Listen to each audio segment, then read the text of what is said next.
Disease, what is it? As it is disease, the state of being not at ease. Actually, did you know that there are only two causes of diseases? In most cases, when we are sick, we never want to think, how did I become sick or how did I become ill?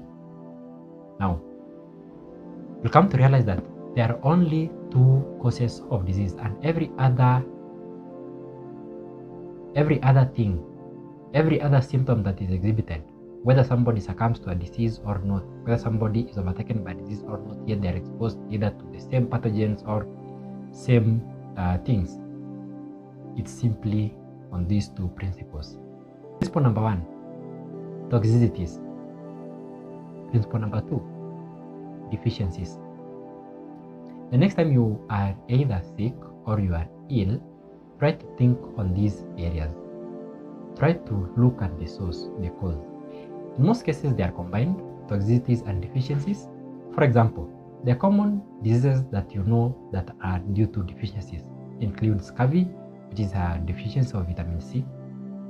Other ones are kwashiorkor, marasmus.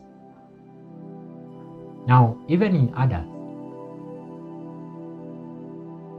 most of these conditions that we are seeing in adulthood are due to deficiencies. It's said that in most cases, even cancer, besides also being a condition that is due to toxicity, has its link to deficiencies, like what people call lyethril, which is termed by some as vitamin B17, and something else called zinc. And lack of zinc in the body is one of the major causes of so many conditions, including issues with pains, issues with arthritis. This therefore begs the question, what is disease? As we said earlier on, as simple as it is, disease is disease. That is a condition where the body is not at ease. Many people have looked at disease as an enemy, which should not be the case.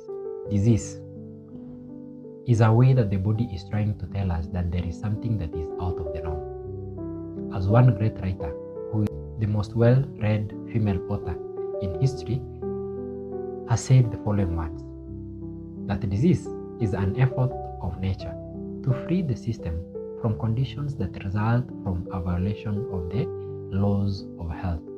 In case of sickness, therefore, the cause has to be ascertained. But today you are told, and we have heard, that this disease seems to have no cause. And sometimes they tag it to hereditary or heredity. Well, it is true that there are inherited diseases or diseases which deals with genes from the parents. But what that means is, before that parent contracted that disease, that parent of that parent did not have that condition. There has to be a genesis somewhere, and this genesis can always be linked or be traced to either some toxicities or some deficiencies. For example, there are people who, when exposed to high levels of chemicals or some chemicals or even radioactive chemicals, we involve in gene deletion or exchanging genes where they shouldn't be, so that there are all these manner of abnormalities in genes. A good example being the use of glyphosate, which we'll be talking in the coming video. And the writer continues to say that unhealthful conditions should be changed, wrong habits corrected. The nature is to be assisted in her effort to expel impurities and to re-establish right conditions in the system.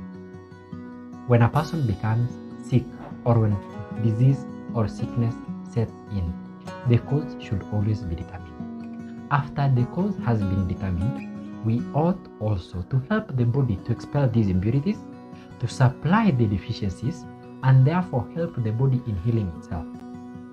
This body, your body, and my body has the capability to heal. It was designed to heal.